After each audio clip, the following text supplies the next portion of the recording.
Let me begin by doing a little intro.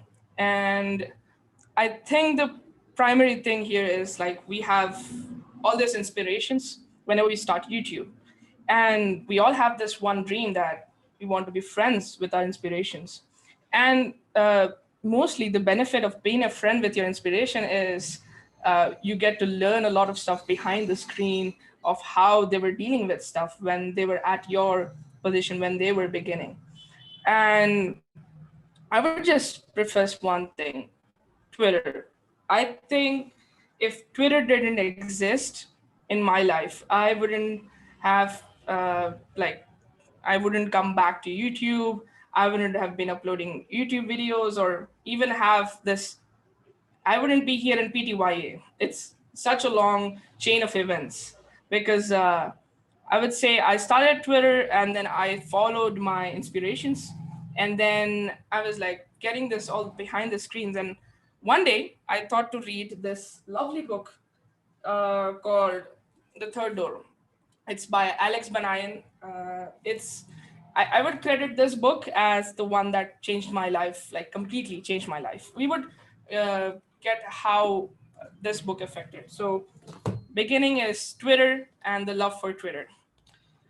Analyzing this journey cases. So I've got everything raw here, all the things out of the mistakes I did on how you can approach your inspiration. So this is how you do not approach your inspiration. This is Ozzy from Ozzy Talks Hardware. He has a channel with roughly around 250K subs. And back when I was a kid, like 13 to 14 years old, I used to watch his videos and I learned how to make computers because of this guy and Austin Evans. So I was like, yo, Ozzy, long time follower here, need some help. And he's like, okay, what's up, man? Do you need any tech support? And I was like, no, I just want to start a podcast. This is the beginning of didn't really name it. And I don't know what to do with the podcast. And I was like, okay, can you come onto the show? And he's like, he's taking all these details about the podcast. I gave him the details. I haven't started yet. It's gonna be my first episode. I'm new to this. So he's like, okay, start the podcast. And then once you have something, I want to hop on, probably gonna hop on then. And I was like, okay, hopefully after 10 episodes. It's like, we'll see. Good luck with the podcast and school. It's right there. And then the podcast happened. The thing is, this happened after 10 episodes of like pushing out content, making podcast, like putting in time. So we're gonna analyze the takeaways soon. Let's get into the amazing story of Ali. Uh, this is the email that like I sent an email invitation to Ali. I was like, yo, I got a chance to interview you, but brother, I want to have interview Ali too. And he's like, okay, this is not Ali, by the way. This is lovely Elizabeth. And she's like, okay, I'll see you at time after August, probably. He's quite busy at the moment. Best wishes, Elizabeth, Ali's sister.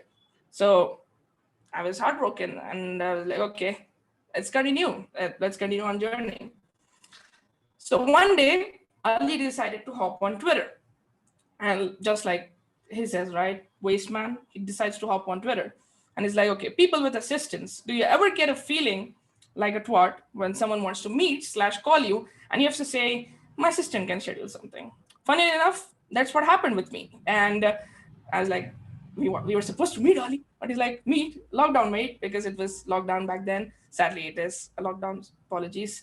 But it's like, I want to do a Zoom call podcast. And he says, oh yeah, lol. It's probably around 1:30 a.m. in the morning. And he was like, he just stopped there. Oh yeah, lol. I was like, there's this intrigue building up. I'm calling my friends. I'm calling my sister. I'm going crazy. I'm like, okay, is this happening or not? And then he says, I just asked, so we on? So he's like, let's do it 9 a.m. BST tomorrow. By the way, 9 a.m. BST is around 6 hours from the time that we are talking here. So this is the biggest podcast that I have to do, and I've got 6 hours to prepare. Then this happened. I'm going to show you. This is the first video podcast I've ever done. And you can see the lovely video quality with the lovely poster behind the TV. The beautiful hair, it's still here. And we've got him on an iPad. Let's get to the last and the final case that I will say, the favorite. Uh, this is Jonathan Morrison. He's like the OG tech creator, and probably some of you may know him with his amazing work on Apple products and stuff. It's around 2:35 a.m. in the morning. I'm just scrolling through my phone and I say HWY at TLD. So this is the biggest tweet I'm doing, by the way. This is a shot that I'm trying to take, and I spell hey wrong. I did that. So I just give him a pitch. And no, would you be interested? I just put in one word dream because I couldn't summarize that it was a big dream, and Twitter characters, they just got finished. So he's like, I'm in. All right, this happened. You guys probably know about this. The best episode that I've ever done up till now, and the episode that I'm most proud of. All right, yeah, let's get to the fun part. Does this always work? The answer is no, it doesn't. Okay, why? It's probably really simple. We see this power on Twitter, we see this power of cold emails, but we have to realize that this, cold emails and Twitter, when you don't put the sentences right, and when you think that one thing that I personally felt down the road, we'll go on to mistakes too. Uh, is I think reaching out is the most important thing, and social platforms like Twitter, uh, you just got to reach out. I think people really uh, care a lot about what they're going to post on Twitter or social media platforms, and that's what we don't have to do. If you just want to be friends with your heroes, just think about, yeah, let's go right there. Value. Provide them with value. How would you provide them with value? For instance, it was the scenario with me and Saradici. Probably you guys may know her. I made a video titled How to Saradici, and I'm a big fan of her podcast. And if Didn't Rename It is here, it's because Saradici is one of the key inspirations. So I provided value in one way, shape, or form. I helped her with a video, right? And next thing you know, she DM'd. But the podcast didn't take place because of some other things. But I could just DM her back asking for stuff, and she could provide value to me, I could provide value to them. This is the way people approach people, is if you provide any value. The ironic thing is when I made the video How to Saradici made a video titled How to Casey, and Casey reached out to him. You see the pattern. We have to provide value. And the next thing is make Twitter and Gmail your best friend. I would say reach out to Twitter, reach out to as many creators as possible on Twitter, provide value. That's it. Emailing. I don't know if you guys are in mostly what happens is I have this one friend. His name is Victor Kamanga. He's like a YouTuber with around 40K subs. This guy, I asked him, okay, how do companies send you products? Free products. We're talking. He said to me that when I was around 200 subs, companies used to send stuff to me, and I asked, people still can't get free stuff from companies even if they have 10,000 subs. I asked him how. So he was like, the companies that he used to email according to their time zones. So for instance, how can I say, if it's a company based in UK and I'm from India, if it's a company based from UK, I want my mail to be checked out at 9 a.m. in the morning. So usually people check out at their mail around at 9:30 when they're in office. That's what we want to do. We want to mail at that time, but they're going to check the email. That's the technique for cold emailing, and that's how you can reach out to your inspirations. This is the golden template by Alex Banayan. I'm going to show this video because if you have this template down, then you can reach out to your inspirations. And I'm going to say this this worked way too many times for me. So have a look. Oh, wait. Email mistake. I've made 100 email mistakes with my interview. So, am I audible, guys? I guess. Wait, I don't know how to check the chat. Yeah. Awesome, Esther. Thank you. Oh, I edited this, but I think so. One of my biggest mistake was uh, over persistence. I would say we have to know how much we don't want to spam them.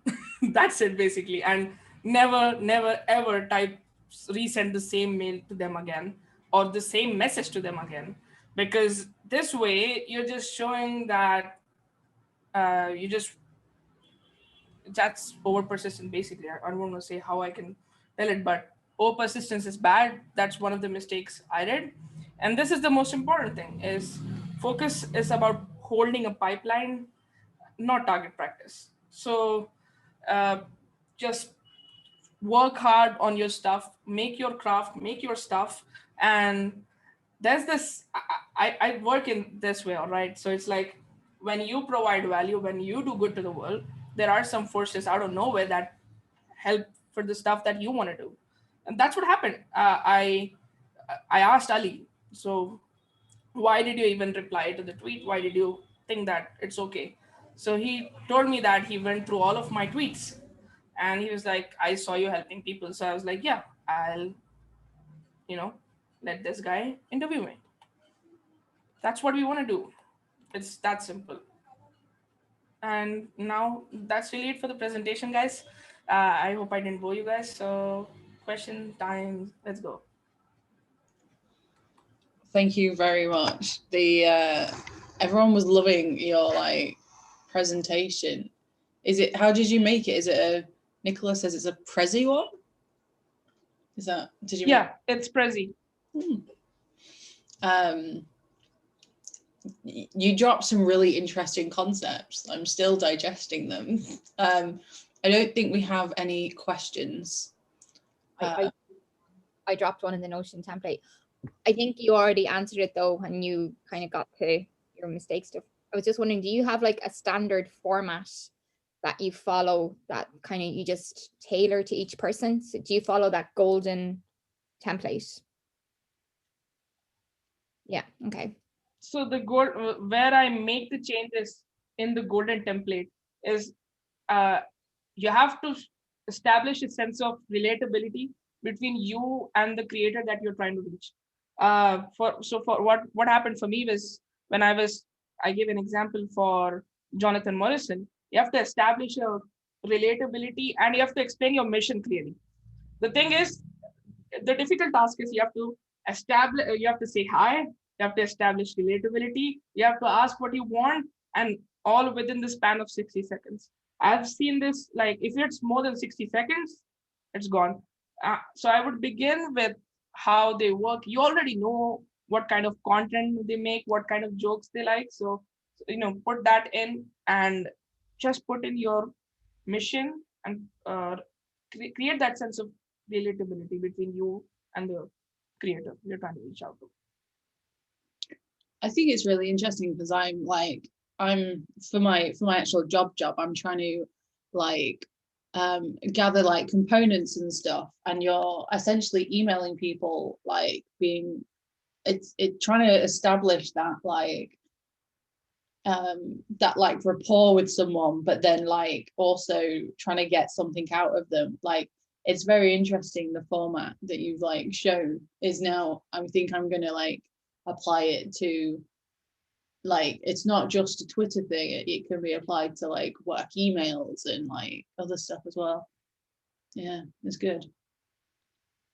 Yeah, the concept here is like this book. I'll tell you why. So in this book, he was trying to reach out to his inspirations all offline, right? It's he was looking through as many networks and connections. He was trying to get their attention offline, but uh, now we are in the digital age, and that's I'm actually working on this project. It's the third door for the digital age, right? It's different. And I would say when you are like, you're working hard and you know that you are providing value, it's not bad to knock down some doors. I mean, knock down. I don't make it. Yeah. This is the third time I've seen this book. I think. What is it about? Yeah, I haven't. you have to add it to your reading list. You want to know about the book? Yeah. So basically, he was this is a book about Alex Banayan. So Alex Banayan is a guy who was going to be admitted in medical college in the US, and what happened was he didn't want to do medicine, but his parents were forcing him to. So this guy's story is actually insane. He went to this show called Price is Right, and then he won the show by hacking through the show, and then he took that money and he was relying upon that money, and he was like, okay, I want to know how people actually like crack through life. And by crack through, he means to say that all of those have a unique touch, a unique door to stuff. So when you imagine Bill Gates, when he was trying to sell Windows to IBM, just to propose the idea of Windows to IBM, he didn't even had the code for Windows ready. He just had the concept.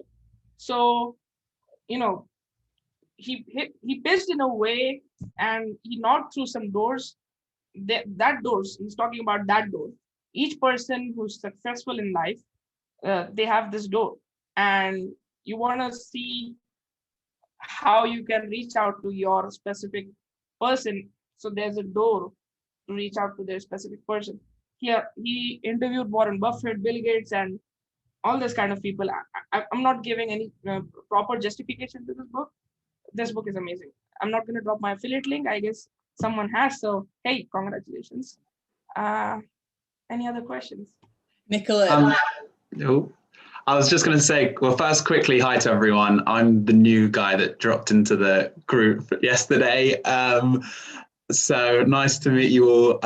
Really great presentation as well. That was amazing. My first one that I've dropped into. So pretty cool that I've been able to join in.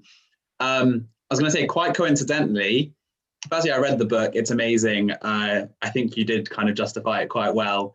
Yeah, it's all about like the idea of how these kind of like very successful people, how they didn't have anything handed to them on a plate. And like you said, they worked and worked and worked and took this third door that most people don't know exists to kind of reach their success. So you were spot on with your description. I don't know if this isn't really a question, but this is like quite a coincidence that about a month ago, I made like one of my first YouTube videos about this book because I read it and I was like, this is too good not to talk about. I didn't really know what my content was going to be. So I made like a quick video about it. I posted it on LinkedIn and tagged Alex, and he commented on my video being like, really cool video, made my day, email me. So I dropped him an email, literally using the structure, didn't know his email. So I went on his website and like emailed info@alexbanayan.com, dropped him an email in that exact structure that you spoke about, haven't heard from him. So obviously it's tough. And then about an hour ago, I was thinking to myself, oh, he hasn't replied yet. And like, obviously he talks about there's good persistence and there's bad persistence. There's the stuff that will make you basically be blacklisted by that person's secretary and you'll never, ever, ever get to talk to that person. But then you also, if you don't persist, you're never going to get it. So about an hour ago, I actually started redrafting a second email to him. And then I jump on this call and hear you talking about Alex Banayan, the book, and drafting emails to people that you haven't met, who aspire to meet. So I just thought I would, like, that was too much of a coincidence not to bring up. Also a good moment to introduce myself and just, yeah, like you said, it's definitely, technology is definitely there to reach out to people. I didn't even know if it's the right email. So this time around, I'm going to include alexbanayan@gmail.com because I thought that might be a good guess. So when you are emailing these people, it's definitely worth dropping in a couple of emails off their website, but then obviously try and guess a couple. I think he does that in his book as well. He mentions how he just guesses that person's name at gmail.com, because it's most likely gonna reach them. And if it does, then you've done well. But no, I think that you're spot on with also reaching out on Twitter. And I would reiterate that lesson, like you said, persistence is necessary, because most people aren't going to reply after your first message.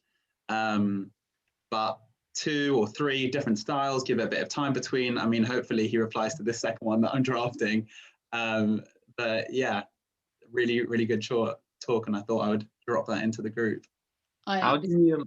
I was gonna say maybe a question for both Gabriel and Affan is just like, how do you guys know when to stop following up?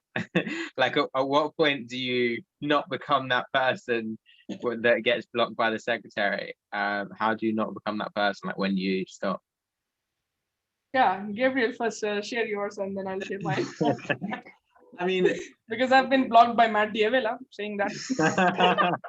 I was going to say I haven't had that experience, but just from what I would say is that if you are like desperate to meet someone, then you're going to go out of your way, and you're probably going to go a bit over the top and be a bit keen. And listen, it's probably, in my opinion, worth reaching out to them 10 times on the chance that they might reply once, at the risk of being blacklisted from them for like the next whatever year or 2 years or 3 years, until maybe you've grown a little bit larger and you can offer them something a bit more. But on the flip side, like if you don't do that, you're never going to even know whether they might have replied on the 10th time. So my opinion was, at this stage, when, like, for example, I don't know about everyone in this group, but like for myself, I'm just like, I have a small kind of small community. I don't really have a lot to offer in terms of like, I want to take a lot more from them than they can take from me. So I'm not so worried. I would rather be overly persistent at the risk of being blacklisted to try and get that chance of a conversation. Yeah. Do it and seek forgiveness later. Yeah. For me, it's I email them like twice in a month, give them gap, and I like, you know, I'm actually really active on Twitter. That's the only thing. It's Twitter is so random and it's fun. So I had my exam the next day when I was tweeting to Jonathan Morrison at 2:35 a.m. in the morning. I studied, I was exhausted. I was like, okay, this is a terrible day. And even if this shot doesn't land, you know what? It's a terrible day. I don't really care. And we just forget the power of randomness sometimes. It's just, for me, it's, you know, work hard, provide value, and then out of nowhere, sometimes the energy works in your way. That's really it for me. I think Twitter, just there's a huge potential in Twitter, and I think we are just undermining this beast. That's it. Go on then. What's the Matt Diavela story, Affan? Ooh, Matt Diavela story. So we are talking way before even podcast. We were talking about 2 years ago, and in 2016, Matt Diavela made a video. I don't even remember the name, but he was at the time when he was on the creators on the rise on YouTube. So he went on and he was like, I was really inspired. I started emailing him, and I started to email him the same email probably once in one day. So yeah, I was an idiot, but hey, that was a 18-year-old idiot. So yeah, let him do that shit. Anyways, so I emailed him, and then after some time, I realized that I got blocked by him when I actually met him on his Slack channel. So we had a conversation, me and Matt, on his Slack channel, and I was like, "Yo, I'm the guy who spammed you." Like, yeah, I'm the guy who blocked you. So I was like, "Okay, cool, awesome." So that happened. That's the thing with over persistence. That happened twice. Not with Alex Bryan. I emailed him a couple of times, 3 times in a month, and he was like, "Over persistence is bad. You got to focus on building a pipeline. Just don't do target practice." So I would say don't do target practice is a good lesson, but not reaching out to people is bad. But over persistence is bad too. So keep in check. That's the Matt Diavela story. Not too interesting, but it was okay. Even if What's he the blocks Slack you. community? What's the Slack community also like? I feel like we're all missing a trick here. It's not a trick. It's really simple. Join Slow Growth Academy, but don't join it. It's not worth it. Join That's what? it. So he has this Slow Growth Academy platform, just like Ali Abdal. And I joined when it was like Matt Deal is creating a course. I got to join. And then in a blink of an eye, I'm in and I'm in the Slack channel. And then he's like, okay, how many YouTubers we have here? 2. And then, damn, only 2 YouTubers. And then he starts chatting with us. So I think the course was okay, but the actual value was talking with Matt Diavela. Let me check. I think the kind of difference sometimes is whether you've got all your eggs in one basket.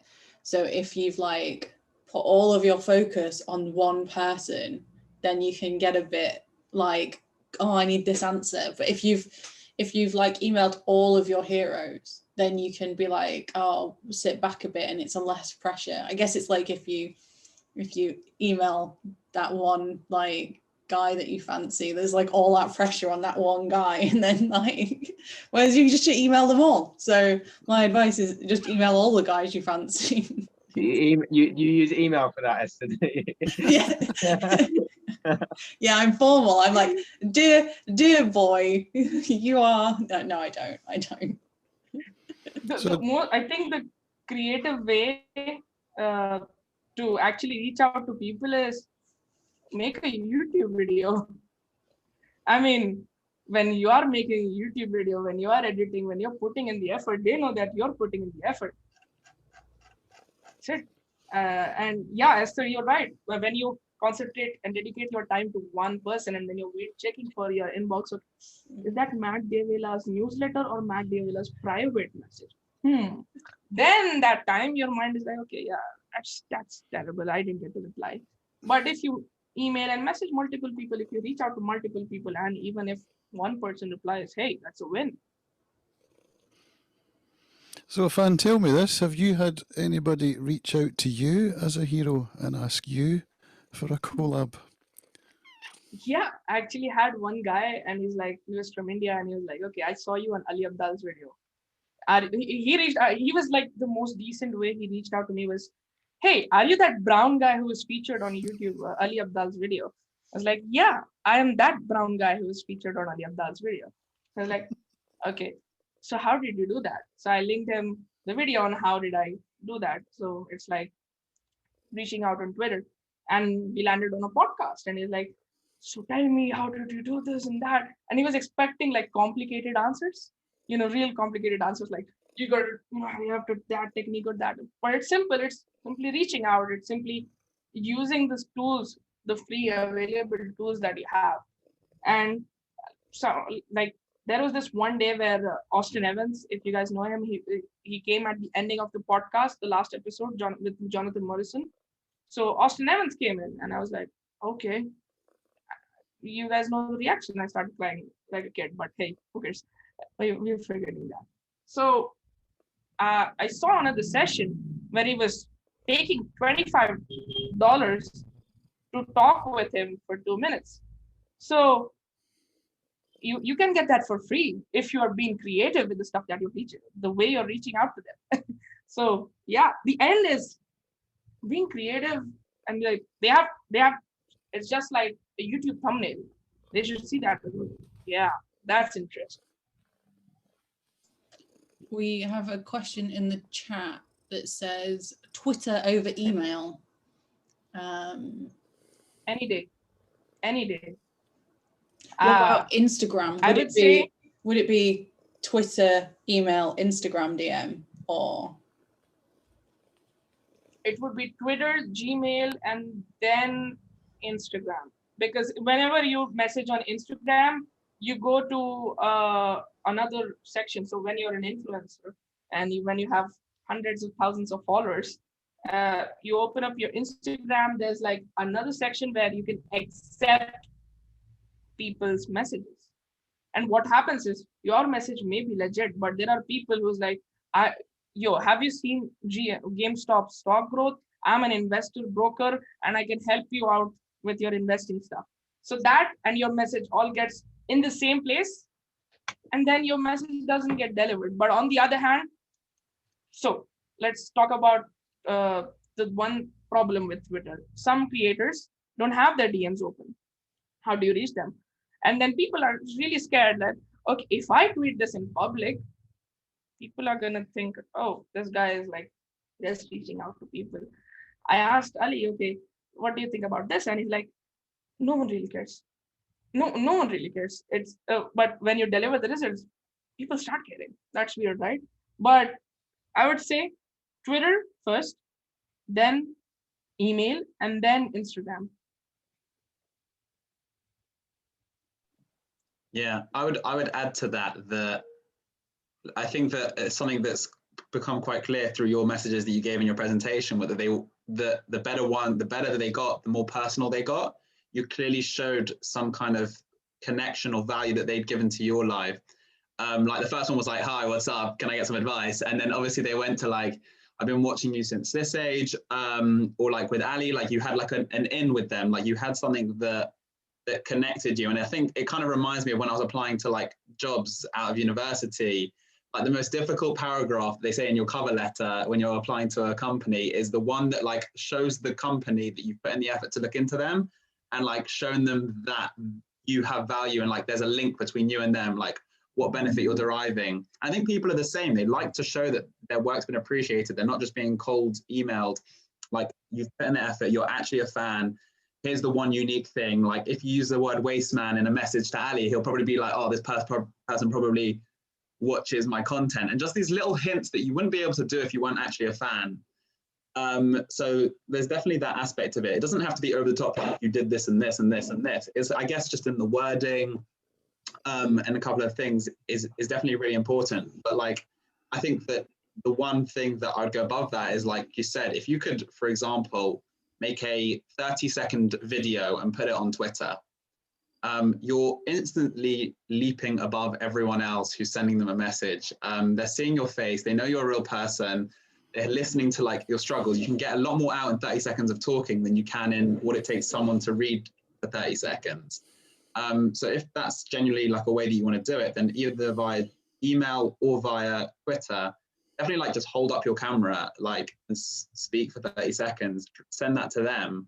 And I think that's about as unique of a way that you can kind of make yourself stand out above all the messages they're getting every single day from stockbrokers and the rest about everything. So yeah, that's kind of what I took from yours and what I would definitely say is a great bit of advice if that's something you're looking to do. Yeah. The weird part about it is I didn't knew that I was even using the third door. And when Ali came onto the podcast, he was like, "Oh, Affan, you're like the kid who was using the third door." I was like, "Who's the kid using the third door? You have to read the third door." I was like, "Oh, please don't judge me here, guys. I this is my first book. I mean, I have piled up many, but this is the first book that I read, and it's because Ali recommended me to." And then I realized, oh shit, I've been doing this pretty much thing for almost I don't know how long. So yeah, just any other questions, let me know, guys. I'll be here. You see, is Affan actually your real name? Because you don't have to pretend to be a fan because you're always a fan. No, it's Affan. It's actually Affan. People, you guys are great because you're saying Affan. I've seen people saying a fan for almost half of my life. That's weird. But yeah, it's Affan. Okay, if there's no more questions. Yeah. Oh wait, there is. Oh, Nicola got something. It's not really a question. It's I used to be a PA and receptionist, so I was the gatekeeper. And if you can get around the gatekeeper and get her or him on your side, you are golden.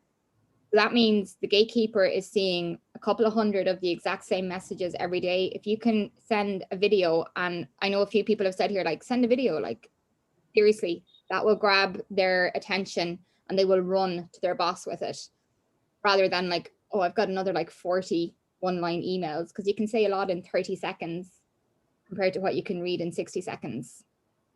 And if you're nice to the PA, you're in there. Yeah. So in the book, I think Gabriel knows about this. In the book, my guy Alex tries to reach out to Warren Buffett by sending chocolates, flowers, and everything to his assistant. And he even sends in his right shoe, yeah, in a shoebox, telling that trying to step in. And Warren was super, super angry. He was like, no, I don't want to come in. And sometimes I would say one thing that that got to me when I was starting this thing is they would not specify any reason of why they don't want to talk. It's like, I just don't want to talk. I would say people should just not let that get into your head, not let that get affected to you. So yeah, impressing the PA is really good. Uh, I wished I tried to impress Elizabeth, but I wasn't that charming back then. Still not. So yeah, I do that's the thing. think that when you start I think when you start like mailing bits of your clothing to secretaries, I feel like that's the creepy moment. Like that's a moment where you're like, this is a bit creepy. I've talked to Nicola, and Nick, you said that you got sent like sweets and stuff from like people, because when you build up that rapport like with the secretary, then like you can send them all the food. I feel like if anyone sent me food, they'd just be straight in there. That sounded weird. Yeah, I mean, he in the book, one of the best things or things that he said worked best for him was, like you said, when he built up like a face-to-face connection with, obviously he wasn't going to get to the person he was talking to, but to someone that could get them in that network, that person tried 100 times harder to get him that conversation. Because once everyone is an email, everyone is just a bit of text online, everyone is a tweet, the moment that there's a human face behind the effort that's being put in, like the person who ultimately controls your fate is going to want to work more for you than for anyone else. And it's like that way of standing out above the rest. I think that him sending the shoe was obviously an effort, but it could obviously be taken one of two ways. It's like, oh, this is genius, like putting your foot in the door, or it's really creepy. I mean, I think I'd take it the second way. But like you said, you want to kind of build a personal connection, if not with that person, then with the person that has control over their diary, I would say, is very, very useful. I think even like getting a job and like, because I do a lot of STEM outreaches and stuff, and I don't do the STEM outreach from the STEM hub. So STEM is the science, English, and maths like events. And I don't do it if there's like an official hub and you have like a thing, and I don't do it. It's always somebody that I know asks me to come in and give a talk, or somebody I know does this. Like it's never from like the thing. I think people, like all of my jobs pretty much have either become because of people I know or because somebody's like suggested it. Like it's a stronger network than you think. You might think I know nobody, but actually you know people who know people. So yeah. Yeah, about the job thing, I wanted to tell a little thing about that. I have something. So right around the third episode, sorry, I interviewed Victor Kamanga, the guy with 40K subs.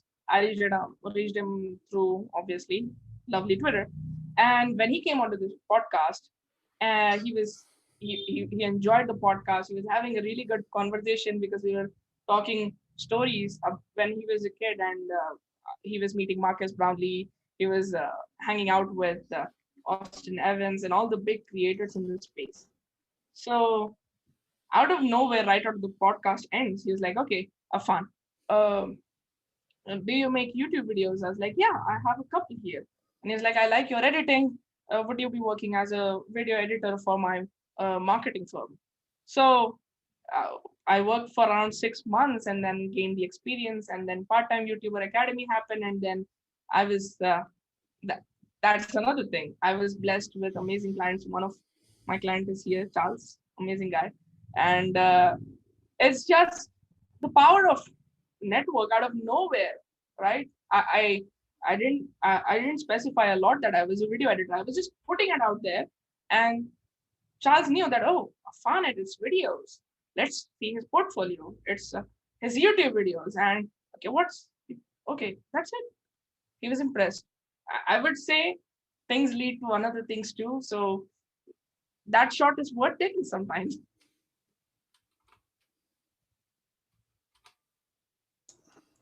I have a question about your video editing. Yes, ma'am. How long did it take to edit?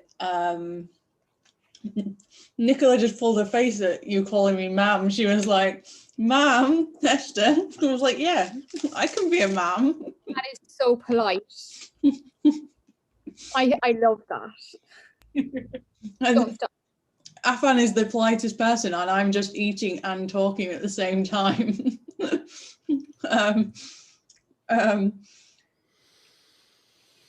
How long did it take you to, so per minute of video, how long did it take you to edit, roughly? So is it the intro part? Because the intro part is the one that requires the most time. Right. So is it the intro or just the random bit in the timeline? Just in general, just intrigued about how long it takes you to edit. Mm-hmm. So it's different for each client and their style, because sometimes they have a script and they improv a bit. So for me, and then I have to integrate some memes into it, and then some quirky bits to make it much amazing. Roughly around, give or take, 5 to 7 minutes for a minute. That's what I would say. And mostly the time doesn't go in putting in the stuff, is what should I put there. So what I do is right now, to make video editing efficient, I used to just run and gun. So I would just cut and then put the edit. But now I have I'll cut the footage down, I'll mark the whole thing, and then it takes me around 10 minutes to get done with all of the edits because I've marked everything. So I would say cut down the footage first, mark it up, just press M twice. It's a lifesaver. Just press M twice, and then you can just mark it up. I would recommend that to work efficiently for video editing. That's interesting, because I was cutting my A-roll down, and I was wondering if I was going around it the entire, because I cut my A-roll down and then I put my B-roll on top of it, and it was taking a long time, and I was like, I wonder if I should be doing it a different way, but I'm doing it the right way. It just needs to be faster. And one thing, I think the thing that people don't see when editing videos, the most powerful thing is the audio waves. You can just for some time you can just stop looking at video waves. You can start looking at audio waves, sorry. And then you can see, okay, I've repeated this sentence here, I'm going to repeat it again. So let's see the audio wave, and then cut it there. So that makes the process faster, seeing the audio waves throughout. And then just swap through timeline as fast as you can, and always edit in 2x. It just saves your time. Don't edit in 4x like some guy called Ali, but edit in 2x. That's more than enough. Abigail says, can you explain what the difference is between what Esther said and what Affan just said? So Esther, so for clarity, I was like, Esther said that she's basically editing down the A roll and then overlaying the B roll afterwards. But did you say that you were doing a slightly different technique? And could you explain, what the difference is?